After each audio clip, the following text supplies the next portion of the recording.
தமிழ் கிறிஸ்தவ நூல் திருவள்ளுவர் கிறிஸ்தவர் என்று ஆணித்தரமாக தீசிஸ் எழுதி PhD பட்டம் வாங்கி யாராலும் அசைக்க முடியாதபடி நிலைநாட்டப்பட்டிருக்கிறது.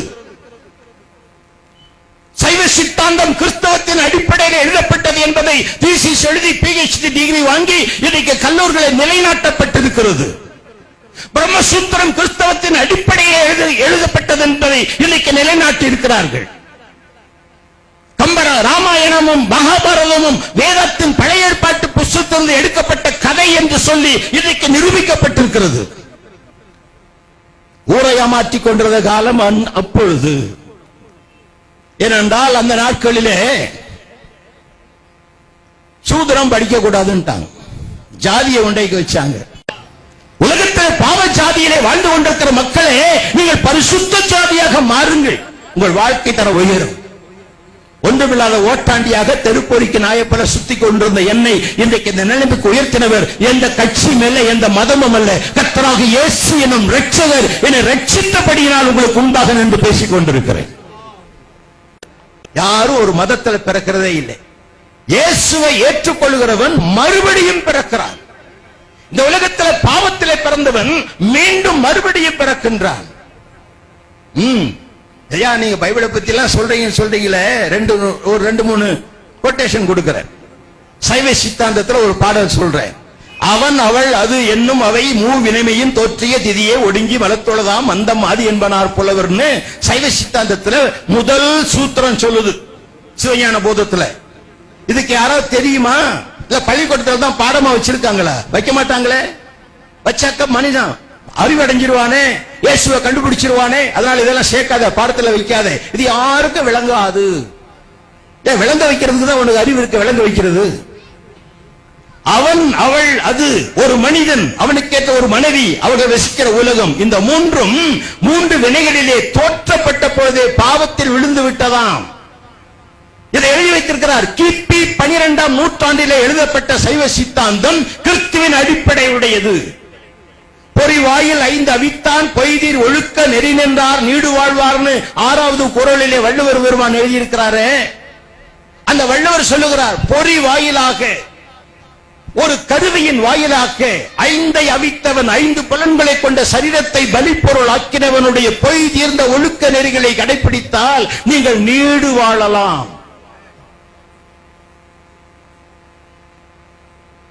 கல்யாண சமயத்தில் எல்லாம் சொல்லுவாங்க, அன்பும் அறனும் உடைத்தாயின் இல் வாழ்க்கை பண்பும் பயனுவது. அப்படி அரசியல்வாதிகள் ஒரு குறளை சொல்லிட்டு தங்களுக்கு எல்லா குறளும் தெரிஞ்ச மாதிரி காமிச்சுக்குவாங்க. அன்பும் அறமும் இருந்தால் இல்வாழ்க்கை பண்போடு பயனோடு இருக்குமாம்.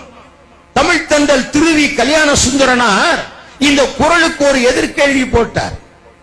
அன்பும் அறனும் இருந்தால் இல்வாழ்க்கை பண்போடு பயனோடு இருக்கும் என்று சொல்லுகிறீர்களே, அவர் சொல்லுகிறார், அறத்தின் இயலையும் அன்பின் இயலையும் ஆய்ந்து அளந்தேன். ஐயா, அறமும் அன்பும் இருந்தால் வாழ்க்கை நல்லா இருக்கும்னு சொல்றீங்களே, அறம் என்றால் என்ன, அன்பு என்றால் என்ன என்று நான் ஆராய்ந்து பார்த்தேன்.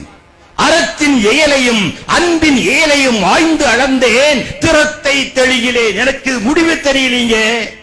மேலும் எழுதுகிறார், சீற்ற கொலைஞரின் தீச்செயலை பொறுத்து அருள் செய் புனிதம் நினைவில் புகுமும், அறத்து அன்பு நீ என்றறிந்தேன், கிறிஸ்து என் ஆருயிரே என்று முடித்தார். திருவிக்கா கிறிஸ்தவர் இல்ல, ஞானசான் எடுக்கல. அவர் ஏன் இயேசுவை பத்தி சொல்லணும்? அறத்துக்கும் அன்புக்கும் பொருள் இயேசு கிறிஸ்து என்று இந்த சமயத்தை சாராத ஒருவன் ஏன் எழுத வேண்டும்? திருவிக்கா தமிழ் தென்றல் என்று போற்றப்படுகிறவர். எத்தனையோ மேற்கோள்களை நான் சொல்ல முடியுங்க. எல்லா வேதங்களும், இந்த இந்தியாவில் இருக்கிற சமஸ்கிருதம் ஆகட்டும், எல்லா சமஸ்கிருத மந்திரத்தில் நீங்க போங்க, கோயில்ல அர்ச்சனை பண்ணுவாங்கல்ல, ராமநாதன் சொல்வா, ஓம் ஸ்ரீ பிரம்மதாயநாம, ஓம் ஸ்ரீ கணேசுத்தாயநாம, சிவமாதாயநாம சொல் வரதாயநாமன் சொல்லி நமகன்னு பூ போட்டு இருப்பான். நம்ம எல்லாம் பார்த்துட்டு இருப்போம். அவர் மந்திரம் சொல்லிட்டாரு, நமக்கு பக்தி வந்துருச்சு. அவர் தட்டை மிட்டுவார், நம்ம காசு போடுவோம். அவனுக்கும் என்னன்னு தெரியாது, உங்களுக்கும் என்னன்னு தெரியாது, 2 பேரும் வந்துடும். என்ன சொல்றாரு ஒரு நாளைக்கு கேட்டீங்களா? ஐயரா என்ன சொல்றீங்க மந்திரம்? அது ஓம் ஸ்ரீ பிரம்மபுத்திராய நமக, தேவகுமாரன் என்று அழைக்கப்படுகிற பெயருடையவரே உம்மை அர்ச்சிக்கிறேன். கன்னி சுத்தாய நமக, கண்ணியின் வயிற்றில் பிறந்த பிறப்பையுடையவரை உம்மை அர்ச்சிக்கிறேன்.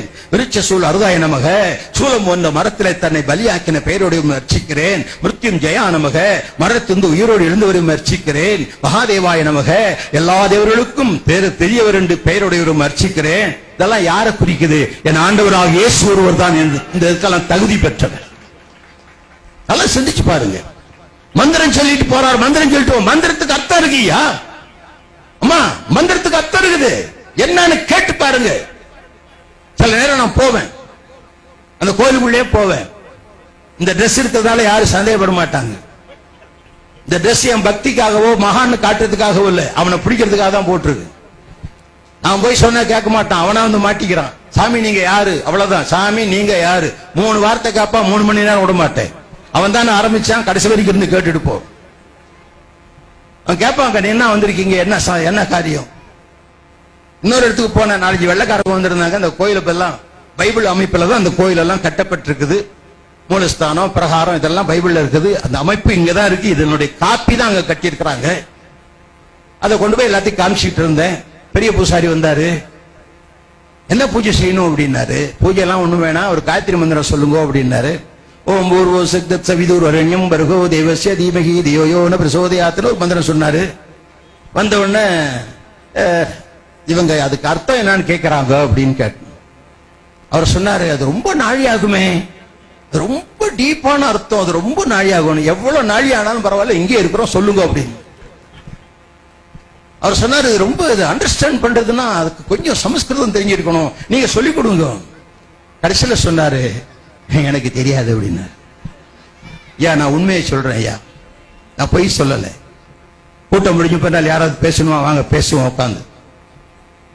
வேதங்களை படிக்காம, வேதங்களை கற்றும் கொடுக்காம மறைச்சு வச்சுட்டு தனக்கு தோன்றியதெல்லாம் தெய்வம்னு சொல்லி மக்களை ஏமாற்றி, உண்மையான தெய்வத்தை கொண்டு ஒரு வெள்ளக்கார தெய்வம், அந்நிய நாட்டு மதம் எல்லாம் சொல்லி, கிறிஸ்தவன் சொன்னாவே தாழ்த்தப்பட்டவங்க தான் அதுல சேருவாங்கன்னு பொய்யா சொல்லி, இப்படி இழிவுகளை ஏற்படுத்தி, இதுக்கு மேல கிறிஸ்தவ வளர்ந்துகிட்டு இருந்தா அடிச்சு பார்த்தான், உதைச்சு பார்த்தான், கொன்னு பார்த்தான், தீ வச்சு பார்த்தான்.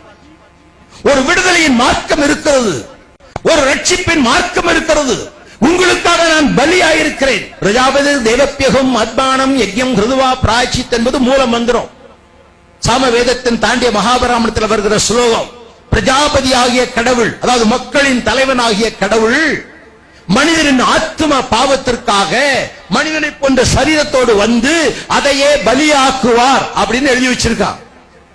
அப்படி பலி ஆன தெய்வம், பலி கேட்ட தெய்வம் அல்ல, பலி ஆனவர் கர்த்தராகிய இயேசு கிறிஸ்து ஒருவர் மாத்திரமே.